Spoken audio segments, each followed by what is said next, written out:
తాకట్టులో ఉన్న బంగారాన్ని విడిపించి ఆ రోజు ఆన్లైన్ రేటుకే మేము కొంటాం. Sharma gold company. నమస్తే, వెల్కమ్ టు సుమన్ టీవీ. నేను మీ సుమన్ టీవీ ఉషా.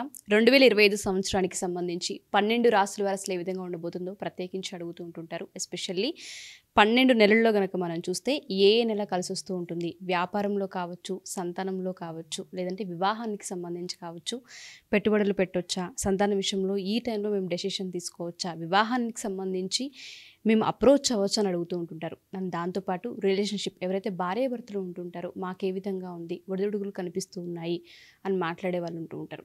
సో సంవత్సరాంతం ఏ విధంగా ఉండబోతుంది, ఏ విషయాలలో జాగ్రత్తలు వహించాలి, పెట్టుబడులు ఏ నెలలో పెడితే కలిసి వచ్చే అంశాలు ఉన్నాయి అన్న విషయాలపైన మనతో పాటు జంధ్యాల లతా గారు ఉన్నారు. ఆవిడని అడిగి తెలుసుకుందాం. నమస్తే లతా గారు. నమస్తే అమ్మా. కన్యా రాశి వారికి కనుక మనం చూసుకుంటే 2025 సంవత్సరాంతం అసలు ఏ విధంగా ఉండబోతుంది అంటారు? ప్రత్యేకించి ఈ రాశి వారు ఏ నెలల్లో జాగ్రత్తలు వహించాలి అంటారు?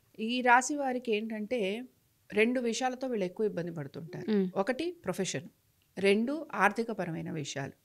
అంటే ముందర తీసుకున్న రుణాలను తీర్చాలి అని ఎంత గట్టిగా వీళ్ళు ప్రయత్నం చేస్తూ ఉంటారో అది చాలా గట్టి ప్రయత్నంతో వాళ్ళు పూర్తి చేయగలుగుతూ ఉంటారు. ఈజీగా రావట్లేదు. అందుకని ఏంటంటే ఒక రకంగా చెప్పాలంటే కొంత అడ్జస్ట్మెంట్స్ చేసే అవకాశాలు ఎక్కువగా ఉన్నాయి. అంటే ఒక దగ్గర లోన్ తీసుకొని దాన్ని మళ్ళీ ఇంకొకరి దగ్గర తీసుకొని దాన్ని అడ్జస్ట్ చేస్తూ వస్తారు. అందుకని ఈ రాశి వారు ముఖ్యంగా ఇలాంటి అడ్జస్ట్మెంట్స్ మానేయాలి. అడ్జస్ట్మెంట్స్ ఎప్పుడైతే వీళ్ళు మానేస్తారో ఆటోమేటిక్గా వీళ్ళకు ఒక క్లారిటీ వస్తుంది. లేకపోతే ప్రతి చోట కూడా వీళ్ళకి అప్పు అనేది కనపడుతూ ఉంటుంది. అందుకని కన్యారాశి వారు ఈ సంవత్సరం ప్రతి చోట అప్పు చేయడం మానేయాలి. అప్పు తీరట్లేదు అన్న ఇది మాత్రం ఉంటుంది, అప్పు కూడా తీరుస్తారు. కానీ ఈ అప్పు తీర్చే సమయం ఏమిటి అని అంటే ఆల్మోస్ట్ వీళ్ళకి అక్టోబర్ నవంబర్ రావాలి. వస్తే తప్ప ఎంతో అప్పు తీర్చే అవకాశం వీళ్ళకి రాదు. ఆర్థికంగా అనుకూలత ఉంటుందా అంటే అప్పులు చేసామంటే ఆర్థికంగా అనుకూలత ఉంది.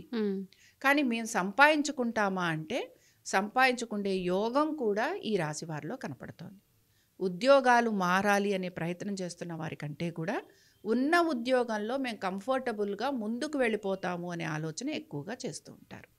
అందుకని ఏంటి, ఉన్న ఉద్యోగంలో కంటిన్యూ అవ్వటం, అలాగే దాన్ని కంఫర్టబుల్గా మార్చుకోవటం, దానిలో వీళ్ళకి కొంత చిన్న చిన్న మార్పులు ఉంటాయి. ఆర్థికంగా వీళ్ళకి ఏదైనా ఇంక్రిమెంట్స్ రావడం కానీ ఇలాంటివి ఉంటాయి. కాబట్టి ఇది వీళ్ళకి బాగుంటుంది. కొత్త ప్రాజెక్ట్స్ తీసుకుంటున్న వాళ్ళు ఎవరైతే ఉంటారో, ముఖ్యంగా వ్యాపారస్తులు ఎవరైతే ఉంటారో, బిజినెస్ మెన్ ఎవరైతే ఉంటారో వారికి అద్భుతంగా కలిసి రాబోతోంది. బిజినెస్ చేసే వాళ్ళకి చాలా కలిసి వస్తుంది అనమాట. ఓకే. సో బిజినెస్ చేసేవారికి బాగుంది.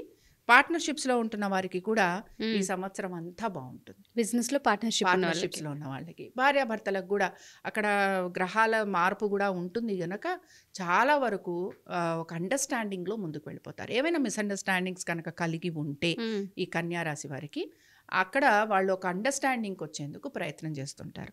ఎవరి గురించి అండర్స్టాండింగ్కి రావాలనుకుంటారు? వారి యొక్క సంతానం గురించి అండర్స్టాండింగ్కి రావాలనుకుంటారు. ఇప్పుడు భార్యాభర్తల మధ్యన ఏమైనా మనస్పర్ధలు వచ్చాయి, వాళ్ళు తలా దిక్కున ఉన్నారనుకుందాం. ఈ సంవత్సరంలో పిల్లల గురించి వాళ్ళు ఒక డెసిషన్ తీసుకొని కాంప్రమైజ్ అయ్యి కలిసేందుకు ప్రయత్నం చేస్తారు. కాబట్టి ఇది కూడా ఒక రకంగా మనం మంచిగానే పాజిటివ్గానే చూడాలి.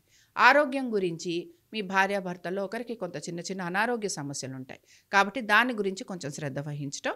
ఇందాక నేను చెప్పాను కదా, రుణానికి సంబంధించి ఆర్థికపరమైన విషయాల గురించి ఇలాగ వీళ్ళకి లైఫ్ అంతా అంటే ఆల్మోస్ట్ ఈ సంవత్సరం అంతా కూడా ఇలాగే ముందుకు వెళ్ళిపోతుంది. ఓకే. సో ఓవరాల్గా కన్యారాశి వారికి అయితే చాలా వరకు బాగుందనే మనం చెప్పుకోవచ్చు. బాగుంది అని అంటే ఈ ఆర్థికపరమైన విషయాలలో తీసుకుంటున్న డెసిషన్స్ చాలా జాగ్రత్తగా తీసుకోవాలి. ఎందుకంటే రుణాలు తీర్చే క్రమంలో మనం అధికమైన రుణాలు తీసుకునే అవకాశం ఉంది కనుక, అంటే ఒక రుణం తీర్చడం కోసం ఇంకొక చోటికి వెళ్ళి మళ్ళీ ఇంకొక లోన్ తీసుకుంటాం. ఈ లోన్ క్లియర్ చేస్తాం, కానీ ఆ లోన్ ఉంటుంది కదా, ఆ విధంగా వీళ్ళు దాన్ని క్లియర్ చేసేందుకు ప్రయత్నం చేస్తుంటారు. అందుకని అలాంటివి చెయ్యకుండా వేరేగా కొత్తగా లోన్స్ తీసుకోకుండా గనక వీళ్ళు ఉండగలిగితే వీళ్ళకి కొంత అనుకూలత ఉంటుంది. సంతానానికి కూడా చక్కటి అభివృద్ధి కనపడుతుంది. బట్ ఇది ఎప్పటి నుంచి ఉంటుందంటే almost December, October, November, December ఆ టైం నుంచి బాగుంటుంది. అందుకని వీరి సంతానం ఎలా ఉంటుంది, లేకపోతే స్కూళ్ళకి వెళ్ళే పిల్లలు ఉంటారు, కాలేజీలకు వెళ్ళే పిల్లలు ఉంటారు, ఇలాంటి వాళ్ళందరికీ కూడా ఈ పీరియడ్ చాలా వరకు అనుకూలంగా ఉంటుంది. Thank you ma'am. Thank you so much. నమస్తే.